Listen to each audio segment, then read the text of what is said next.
You look for what's most likely.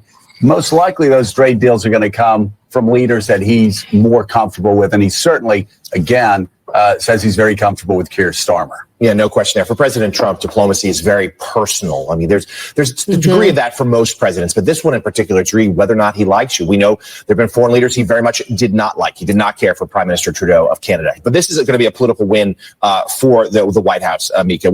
President Trump up very early this morning, posting around 5:30 in the morning. We've heard from him a couple times already today about this. They're going to have an event at 10 o'clock. He's going to hold a news conference along with it.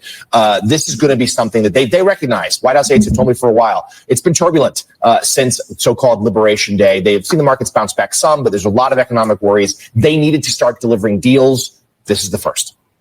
Yeah. You look for what's more. Great news today, especially on Wall Street. They opening up strong, all because the first trade deal is done. And you know, it hurt Morning Joe to their core to have to get up this morning and have to admit that this is a huge win for the Trump administration and for America, because ever since Trump took office, we've had the Democrats and the mainstream media telling us the economy was going to crash. Tariffs are going to destroy everything. The prices are going to go up. All of these countries now hate America. And guess what? The opposite is happening. A whole lot of countries have come to the table wanting to negotiate. Why? Because the United States is the 800-pound gorilla in the room.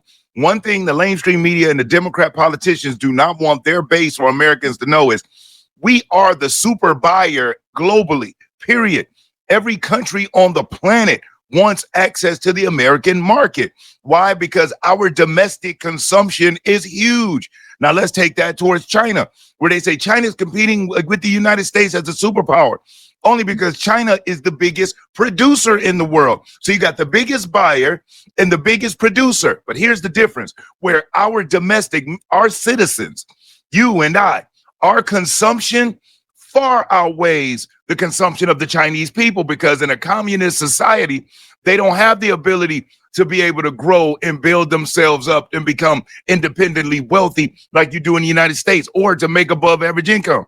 Everything in a communist country is geared towards the government. The government makes the money. The government dictates how much you can make. The government dictates your placement in society. Where in America, you dictate how much money you're going to make. You dictate your placement in society, regardless of all the fear mongering that the Democrats try to do. America is still the greatest planet, or the greatest country on the planet.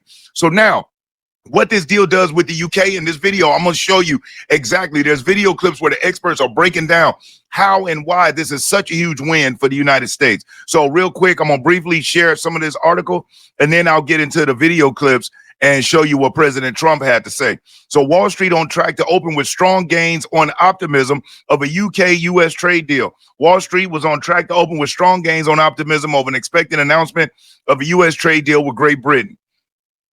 Wall Street on track to open with strong gains Thursday due to optimism over a pending U.S. trade deal with Great Britain. Trump posted on his Truth Social platform that a deal due to be announced at 10 a.m. Eastern will be a full and comprehensive one that will cement the relationship between the United States and the United Kingdom for many years to come. Futures for the S&P 500 jumped 1.1%, while futures of the Dow Jones Industrial Average rose by 0.9%. Big tech and chip stocks pushed NASDAQ futures 1.5% higher. So the markets are responding. They like it. But remember, the Democrat left-wing extremists told us that this wasn't going to happen. These folks have been fear-mongering, and now they got egg all over their face. Kamala Harris coming out talking about, I told you so. Go sit your clown self back in your house and get back to that bathtub and make some more greens, like you talked about making greens in your bathtub, Kamala, because those economic laureates, the same ones that said Joe Biden's policy was great, were the same ones that said Kamala's was going to be great. And we saw how that turned out with Biden. And these are the same people that said that Trump's plan was terrible. These folks get on my nerves. Shares in Europe were also markedly higher. France's CAC 40 and Germany's DAX each jumped 1.1% by midday. Britain's FTSE 100 added 0.3%. There is also hope that the United States and China may be making the first moves towards a trade deal. Scott Bessent, the Treasury Secretary, is meeting with China this weekend on Saturday. So that's where the trade negotiation will begin there. The announcement for a high-level talks between the U.S. and Chinese officials this weekend in Switzerland helped raise optimism. There was dimmed somewhat after Trump said that he wouldn't reduce the 145% tariffs on Chinese goods as a condition for negotiations. Why should he? See, these Democrat politicians, they're getting their palms greased, allegedly, by the Chinese. Why would President Trump reduce the tariffs when the whole point of putting the tariffs up is to bring China to the table? It's not to penalize the Chinese people, but it's to say, okay, big producer, you like making everything fine. If you want to sell it over here, you got to pay our price. And it opens up the door for American producers to be able to get their game up and to be more competitive. Now, I know when you got a company in China that's not paying people or using slave labor to produce products versus American markets where they do have to pay people because we have certain laws in place, I get that. But what the tariffs did, it leveled the playing field for those American producers because China wasn't going to be able to compete. And if the people still wanted that level of quality product, they would have to choose domestic and buy American, which stimulates the American economy, which recirculates those dollars back into American tax dollars, which ultimately helps America. But when China sells products here, that money goes back to China. It helps build the Chinese military and the Chinese economy. So why these left-wing extremist libtards are more concerned about other countries' economies than ours is the same way they worry about other countries' borders than ours. They want to be other places, and I wish there was a way we could ship them to the country of their choice and drop them off and watch them beg to come back. Like, what's the big woman name that got into it with Trump? Rosie O'Donnell. In Ireland, she's miserable, but now she'll have egg all on her face. She come back. Ellen DeGeneres. Soon as she got to the UK, her house burnt down. Look it up. Karma's a trip. Now, enough of that article. Here's what President Trump had to say about it. If you enjoyed this video, do me a solid, hit that like button because I'll never ask you for a cash app or a super chat, but you hitting that like button, it is currency. It helps spread the video out. And if you aren't subscribed to the channel, subscribe. On the Real Politics Podcast, that's what we do. We talk real politics. So once you subscribe, hit the notification bell and select all. That way, you'll be notified when I upload new videos. The agreement with the United Kingdom is a full and comprehensive one that will cement the relationship between the United States and the United Kingdom for many years to come. Because of our long time history and allegiance to it together, it is a great honor to have the United Kingdom as our first announcement. Many other deals which are in serious stages of negotiation to follow. All he needed was that one. Once you get that first one and other countries see, okay, and it's not just a small player. He got the UK, Great Britain. And it's easier to go with people that we're more aligned with to set that trend. India, I believe, is the next. Prime Minister Modi has been over and met with the president a number of times. They got a good relationship. And India's ready to go. It just so happened that India is dealing with a major conflict right now between themselves and Israel. If I'm not, with them in the UK, I apologize. It's the UK and India right now are having issues. So again, this is where the United States, being aligned with both of those countries, have the ability to act as a mediator and really help out on the global stage, which is what we want. Joe Biden couldn't have done that. Nobody respected him enough for him to have been able to be a mediator of anything. He wouldn't have even known where he was. Now, before the lamestream media starts putting out all the propaganda, Sky News did a phenomenal job of really breaking down what's going on with the UK-US trade deal, and they're in the UK. So it benefits them much more to be up on it. And this reporting is straight up and down. Sky News is a more credible outlet. They're almost like the Fox News in America, is the equivalent of Sky News over there. Matter of fact, I think they're sister networks. But let's check this out. What I'm hearing this morning is that the heart of this deal, as far as it extends, and Sam has been pointing out, we really don't know exactly how deep or detailed this agreement will be, but at the heart is an attempt to secure concessions on the swinging tariffs, 25% that affect the British car industry.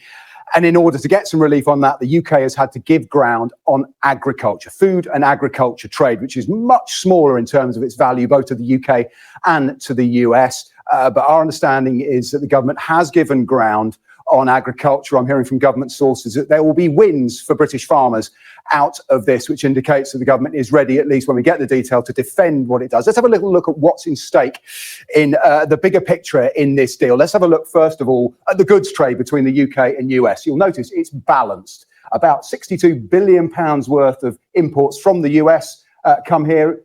This is over a year to last year, and £66 billion of goods going the other way. So by Now, this is what the lamestream media try to say. Oh, this isn't anything. I mean, there's no deficit with the UK, blah, blah, blah. But what they're missing the mark on is what this gentleman is going to touch on next, which is specific markets that, when opened up to the US, provide tremendous resources for American producers.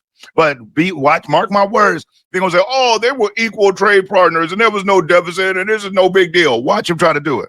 Donald Trump's logic, we shouldn't face any tariffs, but we do. Blanket 10% tariffs. Just a quick note at this point that when it comes to trade, services is far more valuable to the UK economy. Look at that, £137 billion. But when it comes to tariffs, it's trade in goods that counts. Let's have a look at what's flowing back and forth. This is goods from the UK, from the US into the UK, machinery and transport equipment, fuels, chemicals, that's pharmaceuticals. Just want you to remember this number: food and live animals, just £1 billion worth at the moment in trade, so not very big at all. When it comes to tariffs levied by the US, it's this chart that counts. These are UK goods going to the United States. The biggest single sector, £22 billion of machinery and transport equipment. That includes cars, fuels, chemicals, really important. It's interesting to see what they'll say about pharmaceuticals, which are included in there when we get the deal. So these are all the areas that are going to face tariffs, and it's really crucial to cars. And this is why. Look at this. £9 billion of British car exports to the United States every year, by far the single country largest trading partner. Look, more than double China and the bigger EU nations. 1 in 4 of every cars that's sold out of the UK every year goes to America. So 25% tariffs could be critical for that industry. Now, see, this is what they won't point out. Look at that. The UK exports $9 billion worth of vehicles here, but we can't sell a vehicle there. Not to mention that we subsidize them to the tune of $250 billion a year. Now, their country has 40 million people in it. Okay, so the fact of the matter is they can sell all their vehicles here. Why can't we have access to that? As far as the agriculture, the same thing. The tariffs that they put on us. So where they're going to try to play this out like, oh, it's not a big deal. It's pretty bad. It's a huge deal for the automotive industry and for farmers. And as you heard, this deal is more so for the working class. Wall Street and everybody else may not love and go crazy over this deal, but the working man will benefit tremendously. The machine workers, those automotive manufacturers, and the agriculture workers, huge win. Let's look at the trade going the other way, because there's a suggestion we might be some tariffs reduced on cars coming from America. We actually tariff cars at 10% ourselves. Less than £1 billion of American cars flow into the UK. Look at that difference. Look at what we import into the UK. Less than $1 billion, while they're getting $9 billion here. And these left-wing extremists say, oh, this is so wrong. Trump is being cruel. Why? Because these folks get donations and kickbacks and campaign contributions and trips, and their children get help getting into Oxford and all types of stuff that we don't see. You got a lot of these NGOs, these are non-government organizations that get kickbacks from these people, and somehow it flows into the pockets of family members, and then it disseminates and somehow winds up into the pocket of some politician who, next thing we know, is on Capitol Hill adding an amendment to a bill that says that this specific country should not have to pay a tariff and the United States should pay a tariff. And nobody pays attention to it because it's buried as a line item in an 1,800-page bill. And by the time people find out, it's 40 years later, like it is right now, and we realize we've been getting screwed. It's like a Democrat yesterday in a hearing, the other day in a hearing with the Treasury Secretary, Scott Bessent, said there's no deficit, there's no emergency because of a deficit. We've had a deficit for 40 years under Republican and Democrat. So in my mind, that's not an emergency, because he is so conditioned to deficit and spending money and building up the debt that we've gotten to $37 trillion in debt within 40 years because of these greedy politicians. And that's Democrats and Republicans. We got those rhinos on our side, and then we got those left-wing extremists on the other. And that's why the MAGA movement is coming through and kicking them all out, saying it's a new day. We need people that are focused on the country and on the people. That's why stocks and outside money and politics should be removed. So it's on a different measure of volume, which is why it matters so much to the government to change that. Now, food, if there is a give on food, let's have a quick look, if we can, at what food is coming into the UK from the US at the moment. It's pretty small, 1.1. None of our stuff is in the billions. Now, you saw everything that the UK was importing to America was in the billions. Even their food and agriculture was, what, 1.15 billion? Look at what we get, 22 million, 18 million live animals. Remember, it was over $1 billion with live animal imports as far as with the UK into America. £1 billion in total. By far the biggest one, £300 million of fruit and vegetables. If you go right down to the bottom and look at meat, £5.7 million. It's a tiny market at the moment, but I've been talking to beef farmers here. Their big red line, and the red line that the government says it will maintain, is around food standards. They simply do not allow, and we do not allow, some of the treatments that the US applies, hormone treatment of beef, chlorinated chicken. They cannot be produced in that way here. So the market is effectively closed off. But beef does face a 12% tariff. So if that tariff drops and US farmers are willing to produce hormone-free beef, well, all of a sudden the UK is a more attractive market. Now, talking to farmers, they say they would like to have a go at selling into the US as well, if it is a reciprocal market. So you can see this is where the US thinks it could grow its exports to the UK. We'll get the details of exactly what that access might look like at 3 o'clock today, and what, if any, the concrete wins for the car industry, for whom this is almost existential, exactly what they will be. That's really what this is all about, and who this is actually for.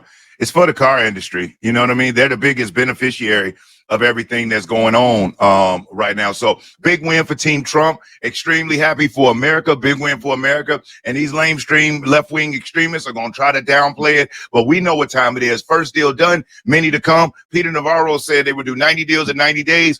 Not quite sure about that. That's really ambitious. But hey, that's what we need right now. An ambitious team that's shooting for the stars. And that way, if they miss it, they'll at least land up on the moon. So if you've watched this far, I thank you so much. I hope you enjoyed it. As always, if you haven't liked it already, like the video, share a comment, tell me what you think, subscribe to the channel, and most importantly, you make sure that you stay safe, you be great. I'm Brian Maxwell saying I look forward to seeing you at the top. Over and out, y'all.